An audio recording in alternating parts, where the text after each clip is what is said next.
We've been paying a lot of attention to this water main break. Yeah. Oh my goodness, with the weather, what a beautiful day besides. Yes, and the cook-off's going on full strength, so great. That's great news. In fact, here's a nice click-to pin. It's that time of year, isn't it? There we go. All headed to Memorial Park for the big parade that's coming up on Saturday, so they will have a good time there. Get this water situation fixed so that they can water the horses. I know, right? In the meantime, here's a look at Southwest Houston. Nice skies, 59 Chamber of Commerce weather. It's calm out there after starts this morning, right there in the 20s and certainly freezing.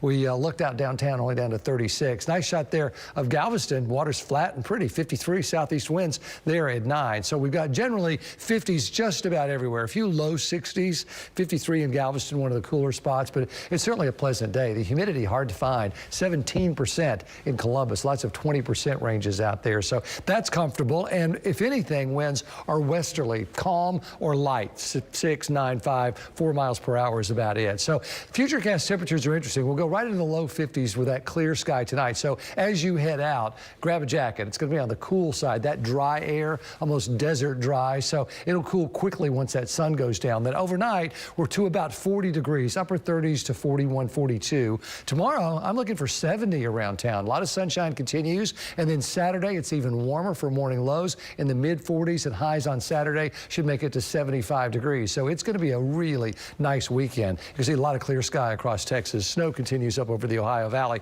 This high is now south of us, so that's why we're getting this west wind around it. As you saw, it's going to continue to expand and move off into the Gulf, and consequently, look at this southeasterly flow coming in. So that's our weekend, a nice warm flow, maybe a few more clouds as we head toward late Sunday into Monday. It's this next front that starts to move through on Tuesday. That's our next real chance of rain, and that reverses our winds a bit from south to north. Though it cools a little bit, but this is not a big plunging Arctic mass by any means. It's a Pacific front, so it'll just cool us a tad. So Power Planner looks like this. Clear skies, 50s, 40s by 9 o'clock, and then overnight we'll settle down right around upper 30s to low 40s. Pretty perfect for the haircast, so that's going to continue all weekend. And then here's the 7 and 10 days. Go Texan Day tomorrow, looking at 70, 76 on Saturday, 78 on Sunday. The Dynamo and the Sabercats all playing. Here's our next front, 40% chance of rain with that on Tuesday, in between 20%. So Monday and Wednesday, you might keep an umbrella handy. And then we're clear again, but the winds are out of the northeast. So 70s and some 50s. Just as we get to 80, we drop by 10 degrees. And then as we go into the next weekend, it's looking pretty good, especially to start. We may see a few showers on Sunday. And don't forget, not this weekend, but next weekend, we lose that hour of sleep as clocks go forward 1 hour. Already time, my gosh, but we get more daylight. About time. I'm ready for it. Yes. Yes. All right, Frank, thank you. Coming up, why scientists say going Vegetarian may actually pay off when it comes to avoiding a stroke, Keith. NBC Tonight. Topping today's health headlines, obesity in America has sharply gone up over the past 2 decades. Yeah, that's according to the latest government data. It shows the adult obesity rate reached just over 42% in 2018, up from 30% in the year 2000. And about 9% of Americans are considered to be severely obese. A vegetarian diet could lower the risk of a stroke. Researchers in Taiwan followed over 13,000 adults who are vegetarian or who ate meat and fish. They found vegetarians were 60 to 74% less likely to suffer a stroke, regardless of any other risk factors like high blood pressure. All right, say cheesecake. Some of us dream about cheesecake. Coming up, how you can get your hands on some free cheesecake from the Cheesecake Factory next month. Cheesecake. All right, but first, going to look at your traffic times. We know it's a bit snarled out there because of the water main break situation. A reminder, because of that water main break, tolls continue to be waived on the Sam Houston Tollway between I-North and I-45 South due to the flooding on the 610 East Loop. This includes mainland plazas and entrance and exit ramps. You can see the maps for areas where tolls are being waived.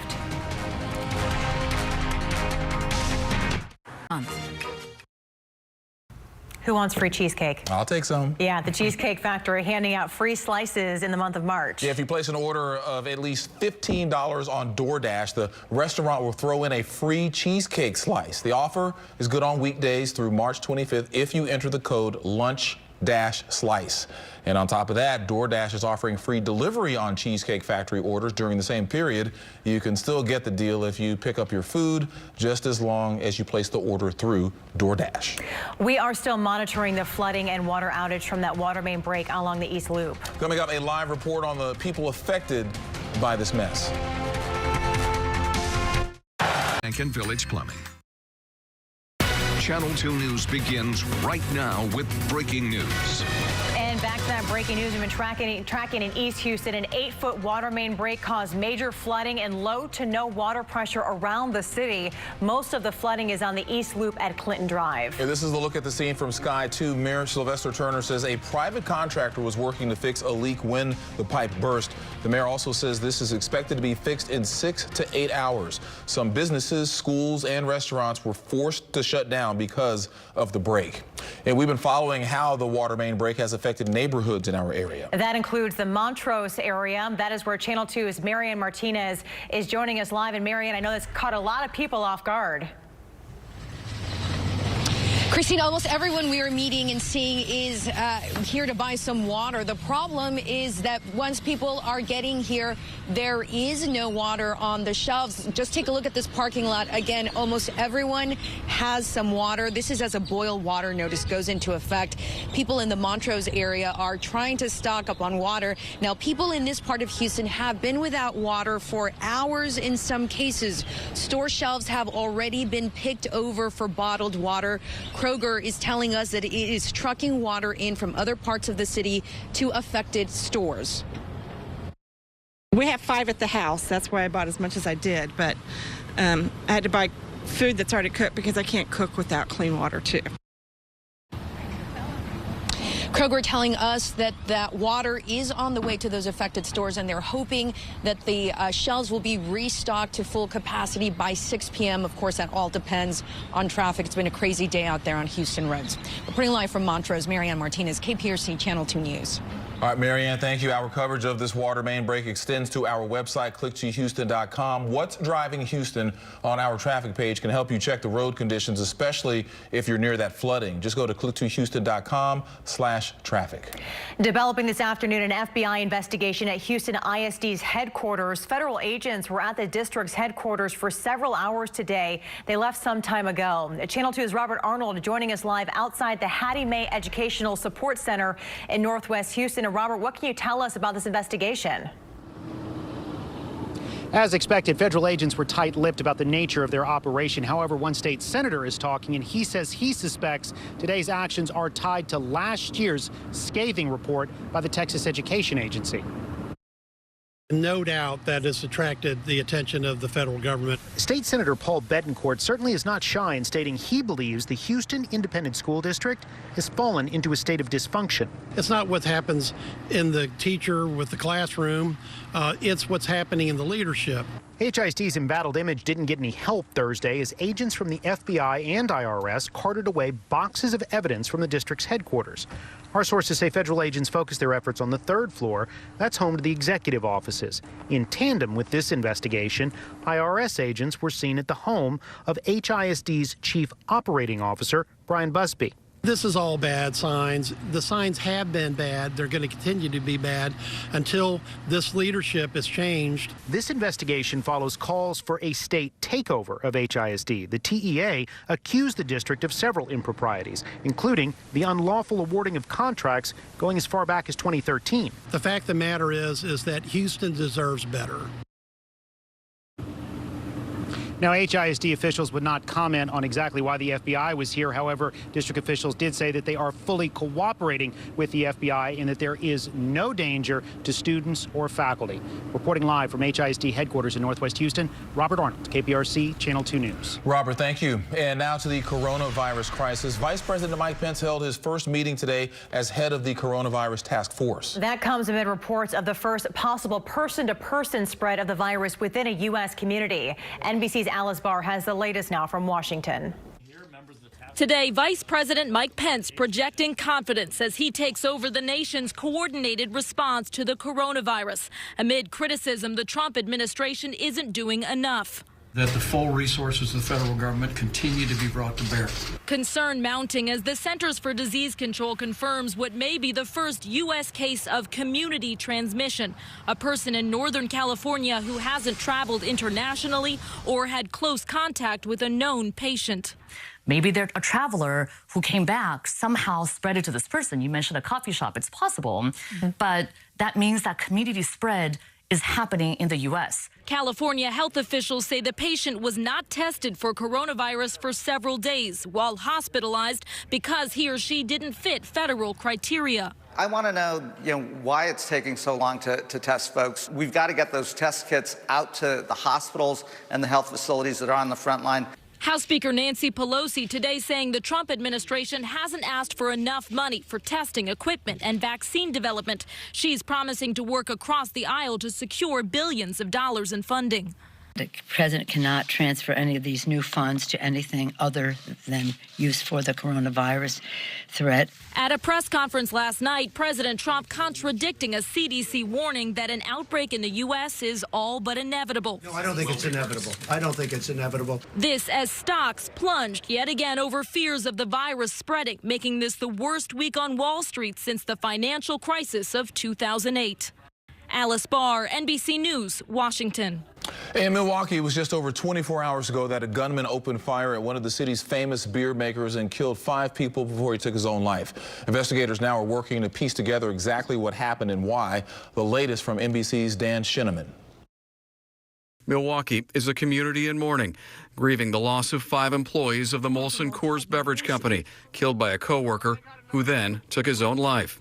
Okay, confirmed active shooter. Shooter's still at large. The tragic shooting erupted Wednesday during the workday. And they thought they were going to go to work, finish their day, and return to their families. They didn't, and tragically, they never will. The gunman, identified as 51-year-old Anthony Farrell. Police descended on the suspect's home looking for answers. Neighbors are shocked and saddened. This has never been anything that I would have ever thought would happen around here. Within moments of the first reports of a shooting, police and tactical units rushed to secure the complex, which includes more than 20 buildings and over 1,000 employees. We're a family here at Molson Coors in Milwaukee, and this is an unthinkable tragedy for us. The facility, known locally as the Old Miller Brewery, is a staple of Milwaukee, where the community is coming together. It's shock and disbelief at first. Then it was, what can we do to help support? Support for a grief-stricken community, reeling in the wake of tragedy. Dan Shinneman, NBC News. Baltimore's former mayor will spend the next 3 years in federal prison. Catherine Pugh, in the white dress, was sentenced this morning. She pleaded guilty to fraud and tax evasion charges in November. The charges stem from sales of her children's book, Healthy Holly. Pugh is accused of using fraudulent sales of the book to funnel illegal donations to her mayoral campaign and evade taxes. Tonight at 10, new questions about all of that African art stashed inside a Harris County maintenance shed. Channel 2 investigator Mario Diaz broke the story a few weeks ago, and we'll have the very latest.